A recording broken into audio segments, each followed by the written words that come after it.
Okay.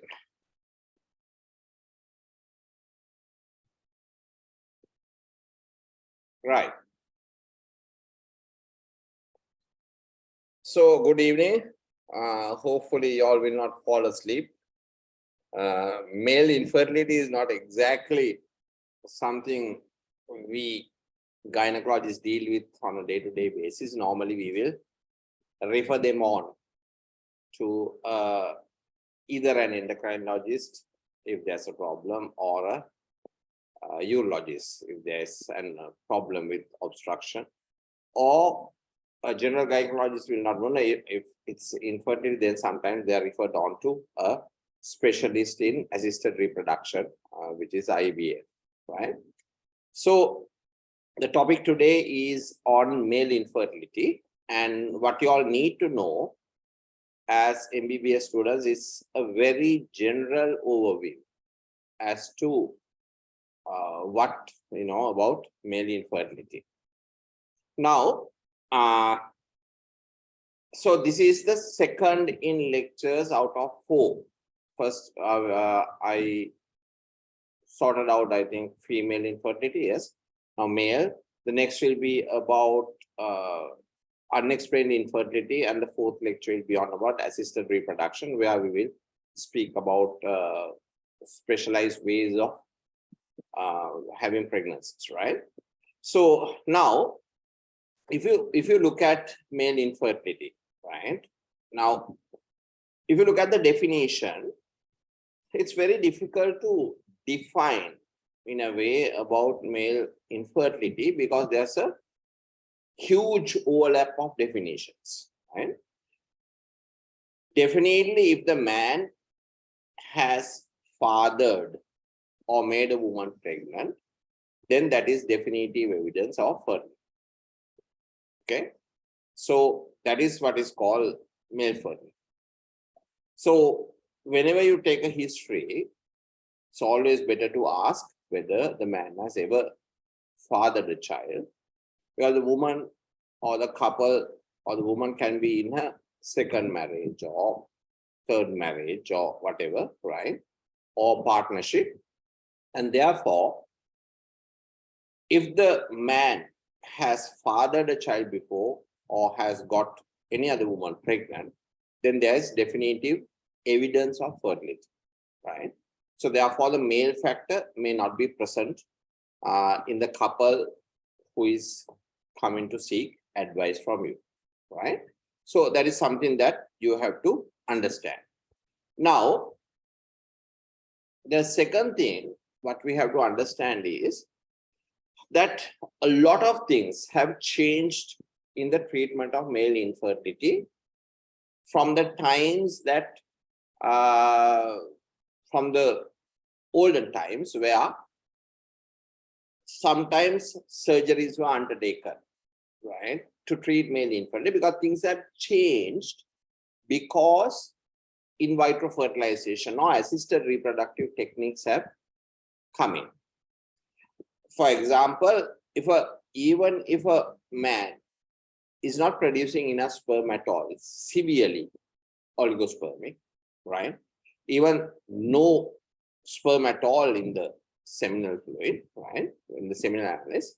Still, if we can obtain a testicular biopsy, from there, get a partial, the sperm doesn't need to have a tail or a head or whatever it is. If there are DNA there, then that can be taken in and, of course, injected into a worm outside, and an embryo can be made outside. So therefore, even azoospermic men, oligospermic men, right? And when there's no sperm at all in the ejaculate, still can achieve pregnancies with specialized techniques. So the treatment of male infertility has changed in such a way that these males also can become pregnant. But what you have to remember, children, is when there is oligosperm, that is the ejaculate contains less than 5 million total sperm number, okay? And azoospermic male with 0 sperm due to different reasons, right? they need to be tested if they are going for assisted reproduction, like intracytoplasmic sperm injection, where the DNA is taken and injected into the ovum, right? Those men must be tested for genetic abnormalities initially, because there's a possibility when you do those things that these genetic anomalies, right, can be transferred to the fetus. So that is something that you are remember. Otherwise, if not, then these techniques are available for men who have these problems with infertility. So therefore, because of these techniques, some of the surgeries that are done to correct obstructive azoospermia, right? Some of the surgeries that have been done to correct any surgical defects, problems, right, has actually now gone off, because there are techniques that helps these males to achieve a pregnancy. You all understand, right? So that is why that the whole scenario of male infertility has slightly changed according to this, right? Now let's look at the etiology or the factors, and these are relevant to the way that you are going to get a history. You all understand? So you need to be aware of the etiological factors in order to take a proper history, because remember, children, whatever you do when you're checking out a couple with infertility, right, you first have to get a history and try and find out whether there's any reason embedded in that history. Then comes, of course, the clinical examination, and then comes the investigations. Correct? Right. So for that, we need to be aware of the possible etiological factors that affect fertility. So one of the main causes, right, of problems is primary testicular disease. There is something wrong with the testis, okay? And so this is the main sort of category which you need to discuss here. Now, usually there are most of the time there are no predisposing factors recognized, which means, okay, was there a trauma? That is a predisposing factor. Okay, was there a torsion? That is a predisposing factor to affect the affect the testicles, right? So usually, most of the time, 50% of the time, there is no such factor in the history. Is that clear? Now, if you look at these patients with a primary problem, one of the main things that come up are deletions or problems in the Y gene. You know that males have an X and Y. Okay. So one of the biggest problems are micro deletions in the Y gene. So therefore, the deletions or abnormalities in the Y gene can cause problems with fertility, right?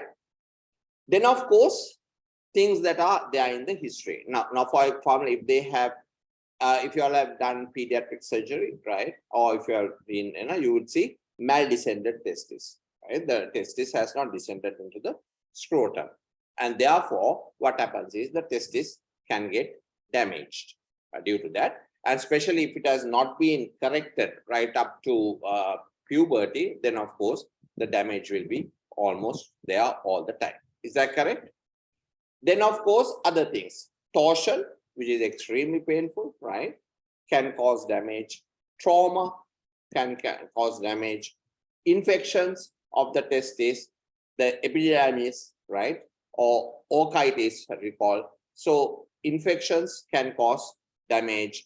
Mumps orchitis, can damage to the testis, right? And then of course, neoplasms, right? If there is a cancer of the testis, that also can cause problems with the men. Then, if the person has undergone chemotherapy, right, for any cancer, that also can cause damage. Then if there is especially things like Klinefelter syndrome. Do you all know what Klinefelter is? Right? Klinefelter is they can have XY, but there's an extra X chromosome, right? So therefore, these men also have changes in the testicular tissue, and that can cause problems as well. So these are the things that you have to remember, right, when you're talking about primary testicular disease. Is that clear? So causes can be infective, causes can be due to neoplasms, causes can be genetic, right? And these causes, if they do come up, right, and then causes can be due to trauma. So the ones I spoke about. So these are the primary testicular problems that you will come across in these patients, right? And then, of course, what you have to remember is, right, something which you need to remember is that if the male is undergoing, especially intracytoplasmic sperm injection, that is, you take the DNA, take a biopsy, take the DNA and inject it, they have to undergo karyotyping, right, to check whether there are any problems, genetic problems that are embedded in their genes so as not to translate to the fetus. That is something that you need to remember to say when you are answering these questions, right? Next, then we have to talk about what? Obstructive infertility. Now, the first etiological category is children is what? Primary testicular problems, right? Things to do with the testes themselves. The second thing is obstructive problems. Now, obstruction, remember children, you have the testis, then they have the rete testis, it can be pronounced many rete testis, then epididymis, and then finally the vas deferens. Okay, so the obstruction can be at any level, right? You can have obstruction at any level which we would do. So now obstruction can be done by doctors as well. What is it? So it can be vasectomy, right? The patient has undergone vasectomy. However, again, maybe meets another partner, right? Or suddenly the couple decides that they want another child and they come for vasectomy. The problem is, so it's an obstructive azoospermia, but it's iatrogenic, right? So therefore, these are the causes that now obstruction can be caused by different things. There can be due to inflammation, right? It can be due to surgery that has happened. It can be due to that is infection. It can be due to surgery that the patient has undergone, right? Or there may be congenital absence of the vas deferens, right? And one of the commonest things is these are sometimes in the carriers of cystic fibrosis gene, right? If they have cystic fibrosis, definitely they will not be fertile. But if they are carriers of the cystic fibrosis gene, right, they can have congenital bilateral absence of the vas, right? So these are the congenital problems that can cause obstructive azoospermia, right? Okay. Now, to be clear on what we are talking about, azoospermia is what? Absence of sperm or spermatozoa in the ejaculate. Okay. Oligozoospermia is what?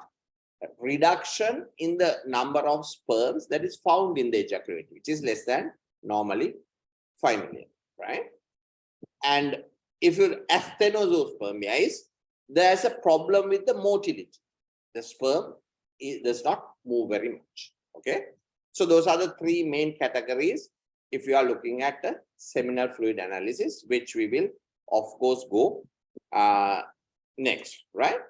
Then if you are looking at, one moment, sorry, we want to take a call.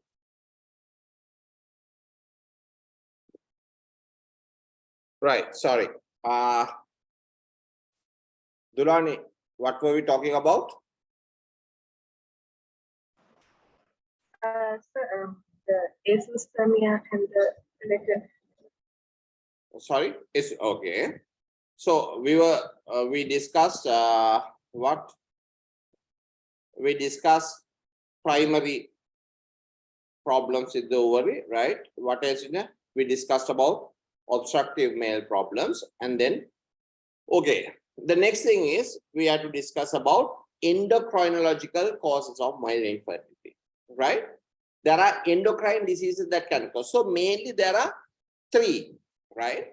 One of the main problems here is hypogonadotrophic hypogonadism. What does that mean?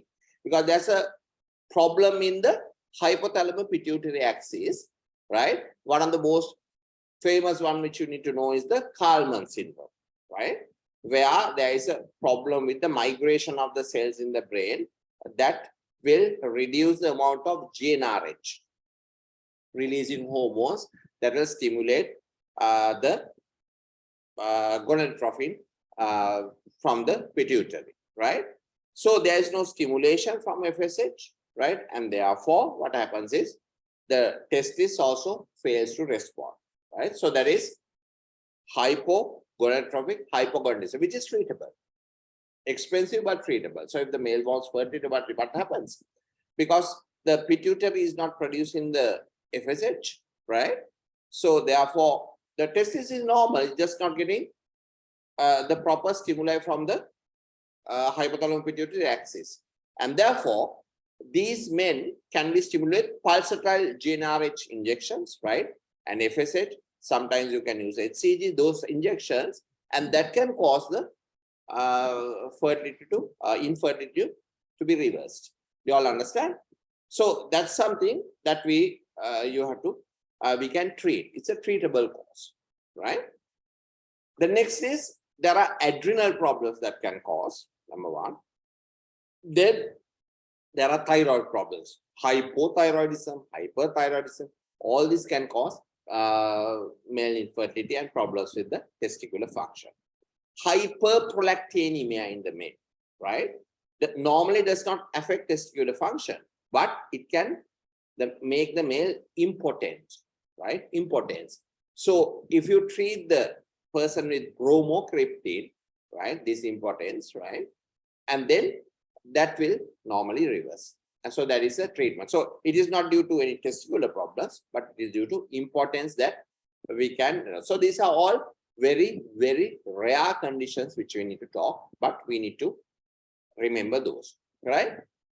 Then, of course, there is autoimmune causes, right? There are, what is this? These are called antibodies that have been made against the sperm. Now you see the sperm, right, has quite a lot of functions which we generally cannot exactly test, right? Because of when the sperm, when the ejaculation happens, right, the sperm needs to swim through the uterine cavity and get onto the tube, and it needs to swim up, right up to that, and in the fallopian tube a lot of changes occurs in the sperm, and we call it capacitation. So capacitation basically means the sperm head changes biochemically and it gains the ability to connect with the zona pellucida of the egg, right? And so therefore what we call the acrosomal reaction, okay? So all these changes, we call them capacitation, or the ability increases in the sperm for the sperm to react with the egg or the ovum, right?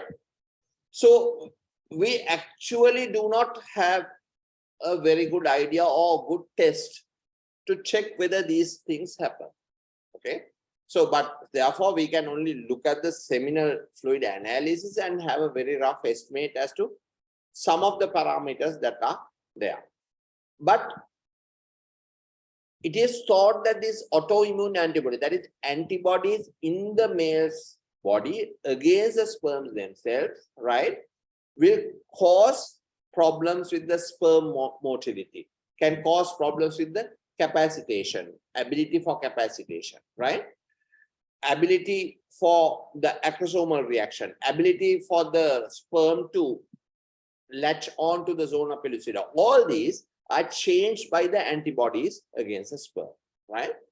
However, very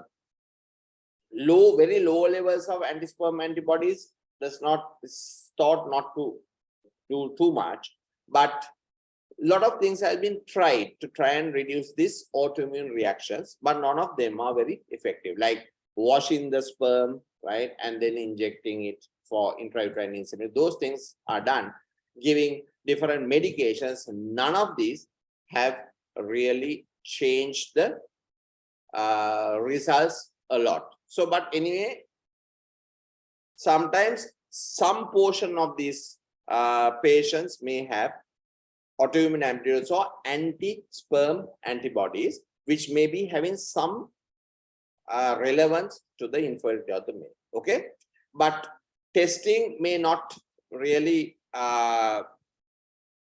may not really change our practice or our treatment.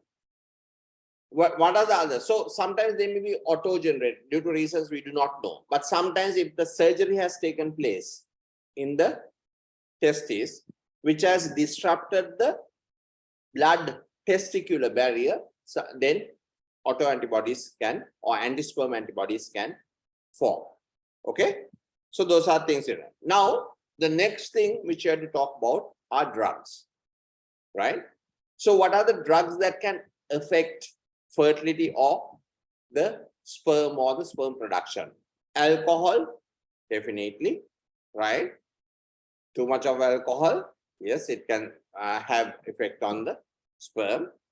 Then smoking, it contains a lot of toxic substances which affects spermatogenesis as well as its function.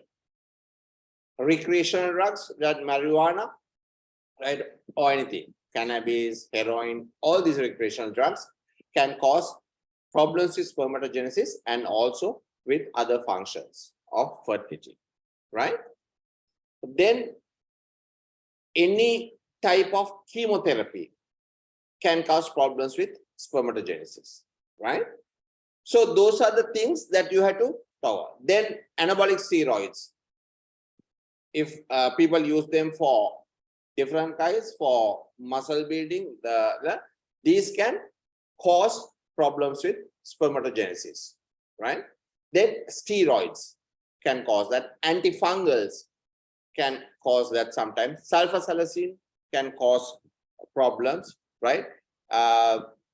And anti-cancer drugs can cause problems with spermatogenesis, right? So those are, but what you have to remember is these drugs, although they have a direct effect on these, most of these drugs, the effects are reversible, right? When you stop the drug, the effect is reversed, except maybe in chemotherapy, right? If the man is on chemotherapeutic drugs, then sometimes the effect may not be reversible. So there may be permanent damage, right? And there are another class of drugs that might affect not spermatogenesis, but it can cause erectile dysfunction. What are these? If the man is on antihypertensives, right, sedatives or antipsychotics, right, or antidepressants, these might cause erectile dysfunction, which can cause infertility. Okay, so these are the drugs which you have to understand can cause problems with fertility. Going on to that, then we have other factors which probably may be important, but we do not quantify, or we actually do not have a lot of epidemiological studies to talk about this. What are these? These are the environmental factors. The toxins that are present in our day-to-day lives may be causing problems with male infertility, right? They may be poisonous to or for the spermatogenesis. Then what are the other things? It's good to ask about the partner's occupation, right? If they're exposed to extremes of heat, right? Irradiation of some sort, if they're working in very, very hot environments, if they are exposed to chemicals like paint, right? Different kinds of heavy metals, right? Different kinds of industries that cause them to work under very extremely hot conditions. Those factors, right, may, or if they're exposed to different chemicals like pesticides, right? So all those can cause problems with spermatogenesis or sperm production, right? So these are the environmental factors. There are a lot of epidemiology are this, but no specific sort of data is available. So therefore, what you have to remember is these factors also can cause problems. The next thing is one of the things that have been often spoken about is a varicocele, right? Now, varicocele is the veins in the testis along the spermatic cord is dilated. Right? That is simply what is varicocele, right? Like a lot of worms. So the valves are dysfunctional and therefore they are stasis. So the sperms, the veins dilate, and then you have a varicocele. Now, a lot of different mechanisms have been thought of, saying that, okay, it increases the heat of the testis and therefore affects spermatogenesis.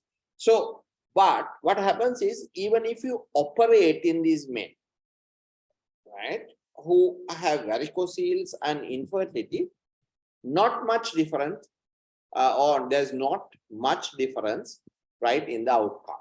So whether you operate on them or not, the outcome is not very different.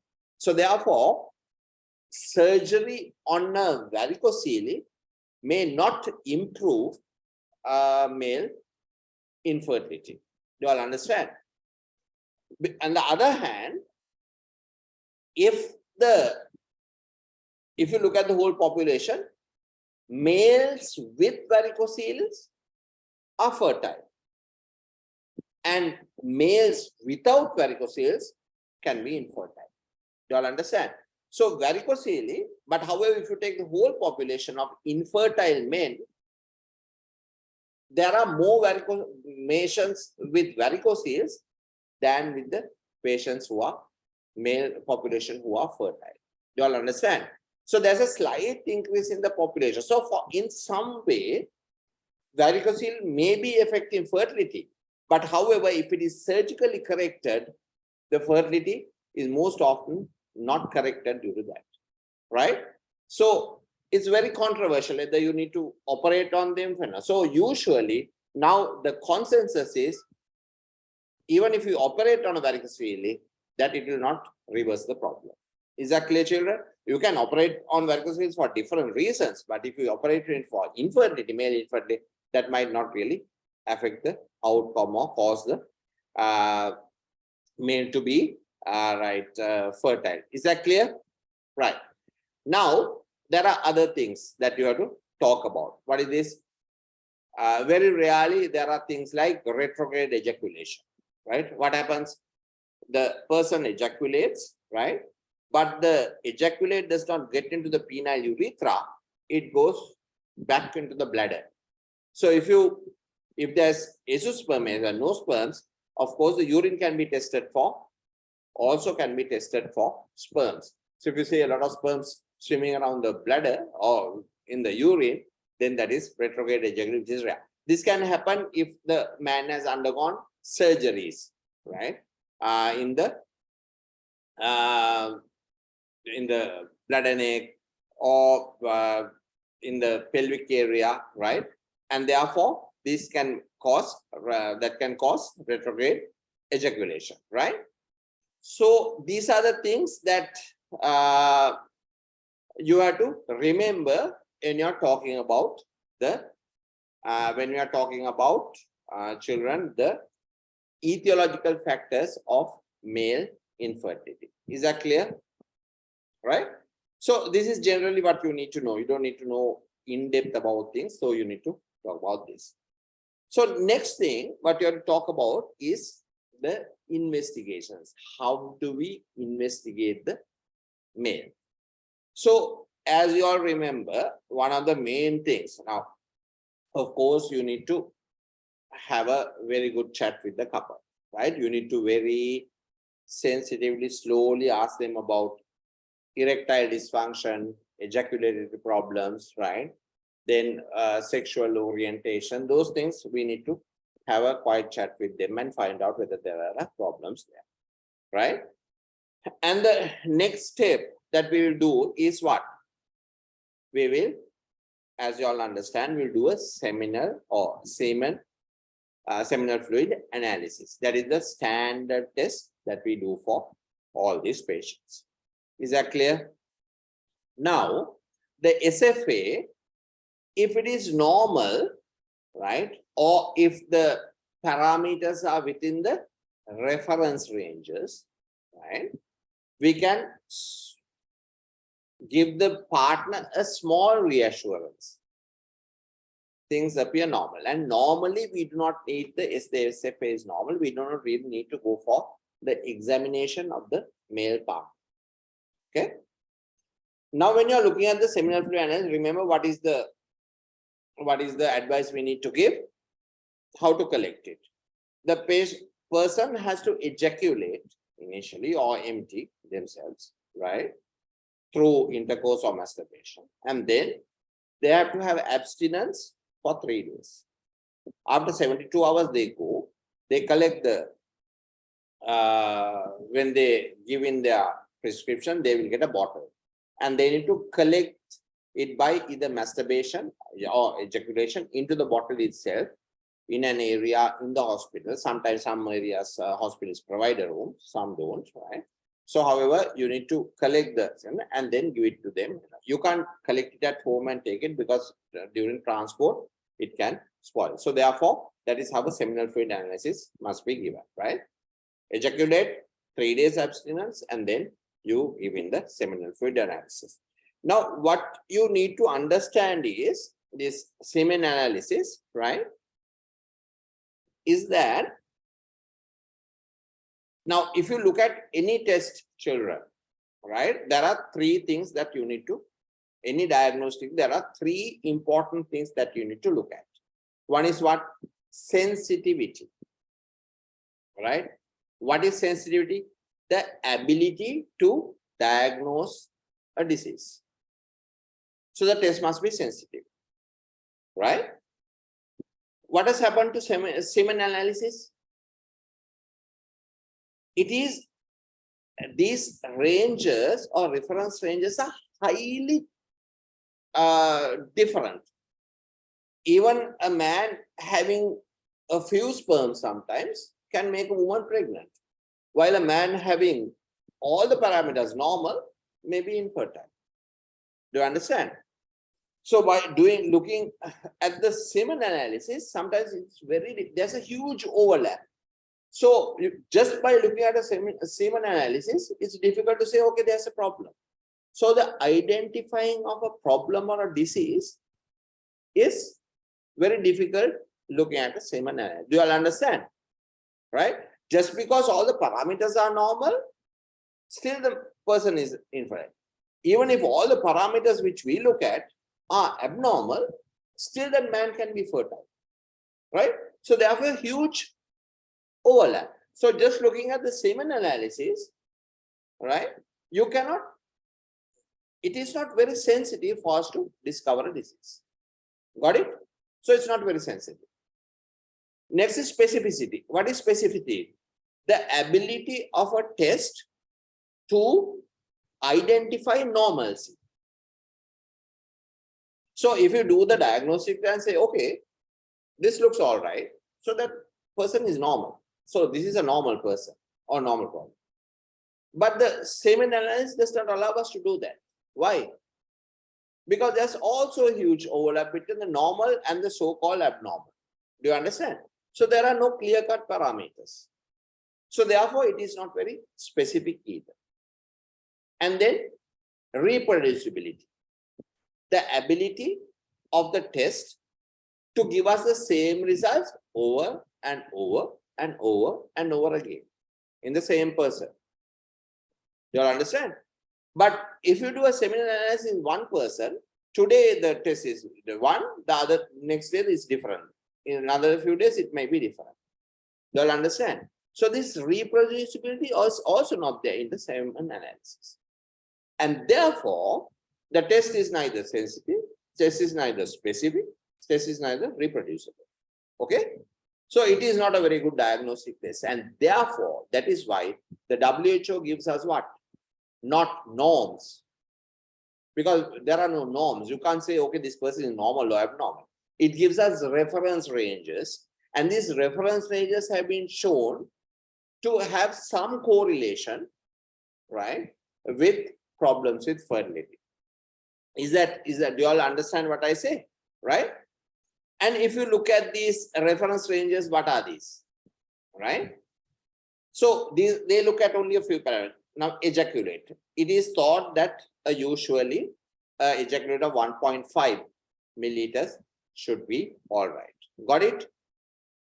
Then if you calculate the total sperm number, the amount of sperm that is there in the ejaculate, normally it is about 40 million per ejaculate. Okay, that is the total sperm number. The total sperm concentration for 1 ml should be over 15. Some will say 20, but 15 is the normal WHO reference. They might change, but remember 15. You all understand? Then the progressive motility, the ability of the sperm to move forward, should be about 32%, which means, right, of the sperm that are there, at least 32%, at least 32% should be able to move. Got it? So that is in the normal range, right? Then at least 4% of the sperms should look normal. Look at that, 96% can be morphologically abnormal. At least 4% should be looking normal under a microscope, right? What does that mean? The normal looking highly motile sperm should be able to swim quickly and reach the egg. So only 4% should be normal or should be normal on the ejaculate. Got it? Then live. There should be at least 60% of the sperm should be live in an ejaculate. What is that called? Vitality. Right? And finally, we look at the pH should be more than 7.2. Got it? Right? So those are children, remember, these are the reference ranges. They are not called norms because of the reasons which I explained earlier. You all understand, right? So these are not norms, but reference ranges. So then, of course, there are other things which we can look at. For example, the biochemistry or biochemical analysis done, but all these are very, these tests are not maybe done in centers, right, who treat infertility. But on a day-to-day practice, we normally do not require to do these tests. What are these? You can do you can do the seminal, you can check for the zinc, the fructose, carnitine, right? All these. Then you can do anti-sperm antibodies. All these can be checked, but these are done in reference ranges. So biochemical analysis of sperms are seminal fluid is not very not commonly done now, right? Then there's another set of tests which are called sperm function tests. Right? These sperm function test, children, are now. How does the sperm function? Now, once ejaculation takes place, I told you, it needs to go through the cervical canal, right? Penetrate through the cervical canal. Need to be able to go into the fallopian tube, then undergo capacitation, right? And then be able to, that capacitation happens in the fallopian tube, and then it should need to stay at the end of the fallopian tube until ovulation takes place. Remember, I told you when ovulation takes place, the tube goes over the ovary, picks up the egg, right? And then when there's enough sperm living there, it'll meet the egg, right?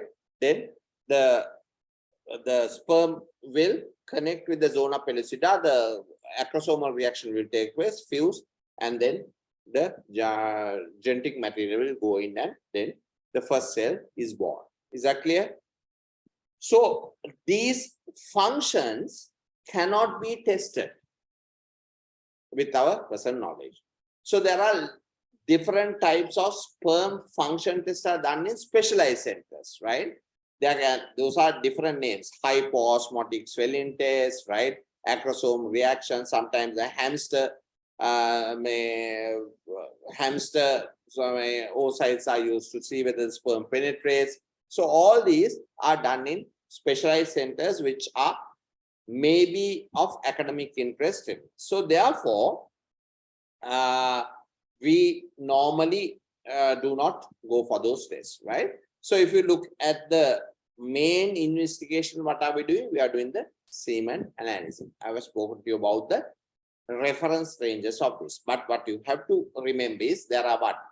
There are also biochemical analysis of the seminal fluid. There is sperm function tests, which are specialized, right?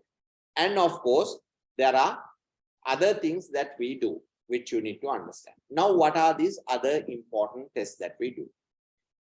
These are what we do for severe sperm abnormalities. That is, if the semen test comes out with azoospermia, right?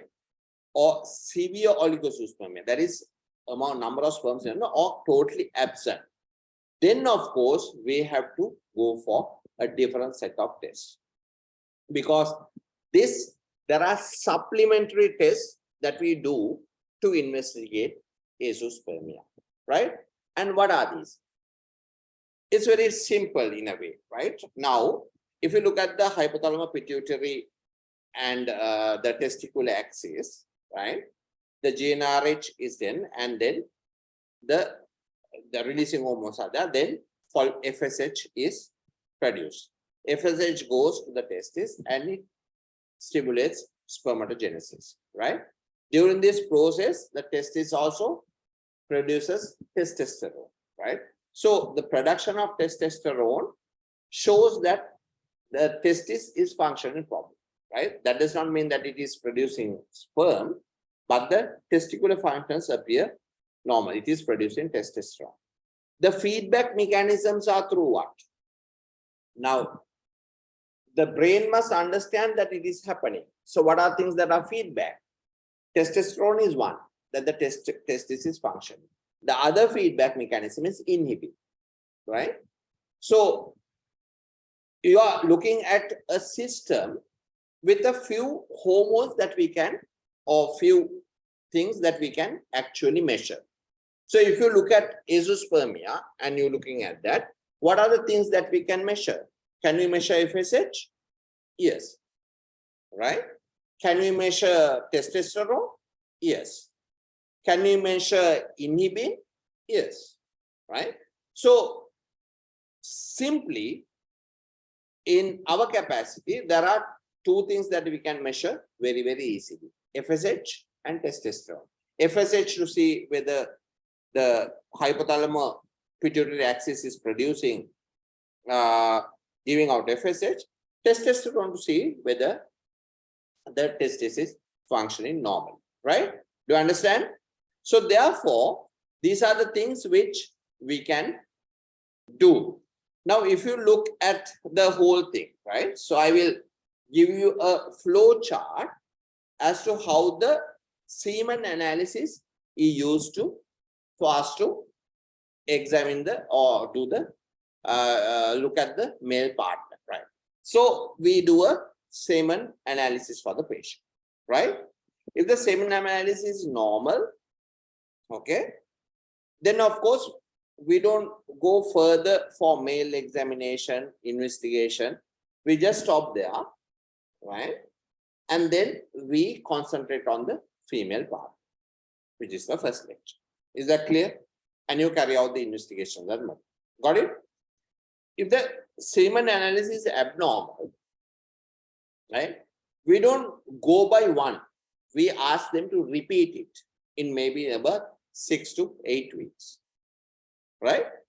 And if the semen analysis is abnormal, there can be 3 abnormalities which I have already spoken about. What are these? Asthenospermia, where the motility has a problem, right? Azoospermia, no sperm at all, right? And oligozoospermia. What does that mean? Less than 5 million total number of sperm for ejaculate. Is that clear, children? Right. Now, if it is asthenospermia, probably you can check for anti-sperm antibodies, because that is the only thing we can test. Okay, for specialized centers, maybe there are other things they test, but we can do anti-sperm antibody. If it is a very high concentration, we have a reason, but it's very difficult to treat. Okay, at least we can give the explanation. Okay, if it is oligozoospermia, right, where it's less than 5 million, then of course you have to do karyotype to see whether there are any problems with the Y gene.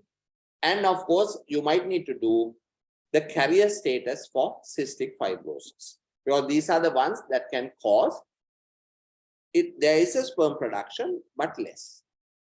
Got it? So those are 2 things. All got it? Asthenospermia, the only thing we can test is whether there are antibodies. Okay? Oligozoospermia, less than 5 million per ejaculate. There can be genetic abnormalities where we need to do a karyotyping for the male, as well as check whether it's a carrier for the cystic gene fibrosis. Got it? Right? And then we are left with the third one, which is what? Azoospermia. For azoospermia, we do the FSH and the testosterone. FSH we do to check the things from above. Testosterone we do to check the things below. Right? Got it. Right. Now let's look at the results. If the FSH is normal, testosterone is normal, then but there is no sperm, which means what? There is an obstruction. Udinut okay, yatinut okay, ataramada obstruction, right? So then you might need to look for an obstructive cause, in which case then you have to send them off to a urologist. Urologist will look at the patient, do the necessary investigations. If necessary, if they find the obstructive cause. If it is treatable, they might treat it. If not, we'll have to advise the patient to go for a specialist who will go for assisted reproduction. Is that clear? Yeah. The next thing is, if there is FSH is high, in the brain is saying, okay, produce. Okay. But there are no sperms. But the testosterone is normal, which means the testicles are working properly. It is producing the testosterone for the male, but there are no sperm. So the failure is in spermatogenesis, right? Because the testicles produce testosterone for the male, as well as another function is for them to produce sperm, right? If the FSH is normal and the testosterone is normal, then it's obstructive. But if the FSH is raised, which means it's telling, okay, produce the sperm, but the testosterone is normal, which means it's the testosterone producing function is normal, but there's no sperm. So it is spermatogenesis failure. Is that clear, children? The next thing is, if the FSH is raised, but the testosterone is low, that means the complete testis has failed. That is complete testicular failure. Okay? Right? And then the other thing is where the FSH is low and the testosterone is also low. What has happened? This is what we call hypogonadotrophic hypogonadism.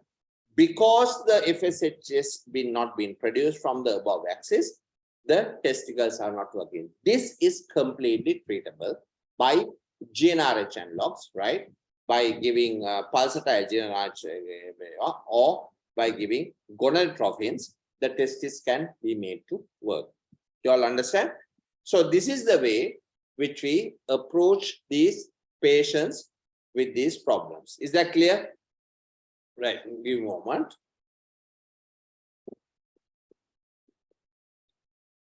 Okay, where were we, children? Examination, right? So now, if you look at the, now next comes about the examination of the male partner. Now, something that we normally leave the urologist to do, okay? So if there's an abnormality there which we suspect, but if you look at or check the male partner, there are certain things that you will need to check. First of all, the general examination. So if there are any stigmata of genetic abnormalities, because the appearance may be different, so you might need to look for those as well. Then any surgical scars, gynecomastia, right?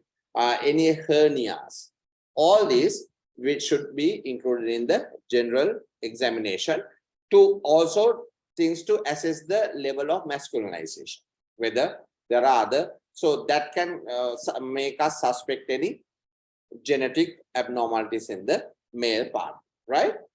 Then the genital examination. So genital examination, especially the scrotum needs to be examined, and there is something called the ochidometer, where the testicular volumes can be checked, right? Normal volume of a testis is about 12-13 milliliters, right? And the volumes of the left and the right can change slightly. So I am not an expert in this, for the, because palpation is best done by a urologist, because they need to check the testis, the consistency, the vast, the epididymis, right, the spermatic cord, all these can be separately palpated and checked for abnormalities. And then, of course, if the abnormality has been detected, then of course that patient needs to be referred to urology, because you can sometimes detect neoplasms, right? And then the next step would be to do an ultrasound scan of the testis to look at the blood flow. You might need to do a Doppler, right? So then MRIs, other forms of imaging will need to be done to check whether there are problems. And then depending on the diagnosis, the patient has to be referred to the specific specialist to treat. Of course, if there are, then if there is varicocele, then it might, of course, the urologist will have to look at it, right? So therefore, the scrotal examination needs to be taken, and if you are not sure of it, of course, a urological referral would be done if you think that there is a problem there, right? Then, of course, if you look at the things, specialized ways of looking at the sperm, there are biopsies. You should be able to, the urologist will do biopsies from the testis. The testicular biopsy also can tell us exactly what may be wrong with the testis, right? So these are the ways in which we examine and investigate the male partner. Now, if you look at the management, there are not many management options for all these conditions, right? As I discussed this, right? However, what you have to understand is, many of these men who were incapable of producing a child some time ago now has the opportunity to do so because of the in vitro fertilizer or the assisted reproductive techniques. And especially even with a small testicle well, even if you can recover a small sperm head, intracytoplasmic sperm injection can take place. However, that has to be done after the man has undergone complete genetic testing, because different Y chromosome deletions, right, or carrier cystic fibrosis, all these problems can be conveyed to the offspring. So therefore, it is done very, very carefully in centers that have been approved for that purpose. So if you look at a few things which you all know, now varicocele, right? If you reduce the varicocele, remember I told you that it has not really changed it has been done prophylactically, sometimes therapeutically, right? So to prevent infertility, but it has not given us very much results. So because as I told you, patients with varicocele can make women pregnant, and patients without varicocele also can have infertility, right? So therefore, varico removal or doing a varicocelectomy, right, may not have any influence on the patient, right? Endocrine disorders, remember I told you, if there is hypogonadotrophic hypogonadism, right, often with association of what? The Kalman syndrome, right, can be very successfully treated with GnRH analogs and gonadotropins and HCG, right, which will cause the sperm to be produced, right? So therefore, all the rest of the treatments, we specialize all these things, anti-intrauterine, gonadotropins, all those are not really accepted now. Anti-sperm antibodies, if there's a problem, lot of therapies, but really none is evidence-based. So there's no huge consensus as to how to treat anti-sperm antibodies. These are taken off. The treatment of anti-sperm antibodies is taken out of the picture because IVF and embryo transfer is there. You all understand? So, see, anti-sperm antibodies have an effect on the sperm, especially its function in the tube. What are these? Capacitation and acrosomal reaction. Okay. So now, because these antibodies have an effect on this in the, what is this, for the sperm there. But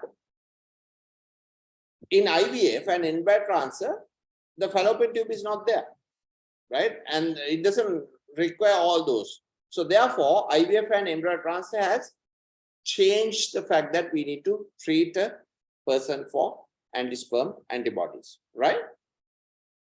If it's an iatrogenic obstruction, what is that? Vasectomy. If you reverse a vasectomy, the chances of having a pregnancy is 80%, because these are the men who have already had children, right? Most of them.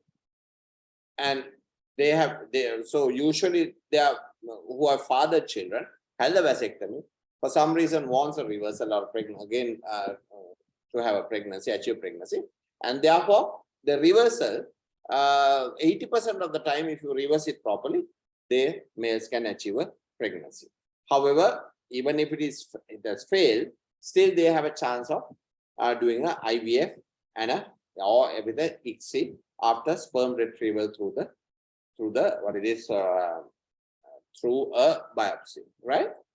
So basically, children, these are the things that you need to know about male infertility, right? So it's a general overview, and that is all you need to know as far as the male infertility is concerned, right? Okay, so that is a short lecture, but I think probably it put into perspective what you need to know.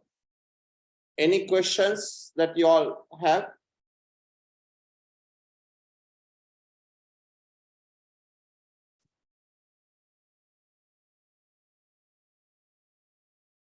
Yes?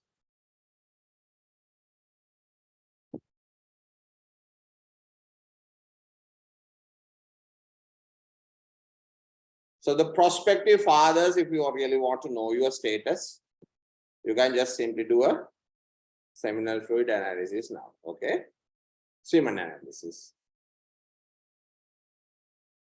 Right? If it is normal, no further examination usually is required. That is the take-home message. Okay, enough? No questions? Y'all are so good. I'm so happy with y'all. Not a single question. So then we will take leave. And next week, I will do 2 more topics, then that should cover infertility completely, right? Okay then. Good night. Thank Good you, night, sir. sir. Thank you, sir. Thank you, Good sir. night. Good Thank night. you, sir. Bye. Bye.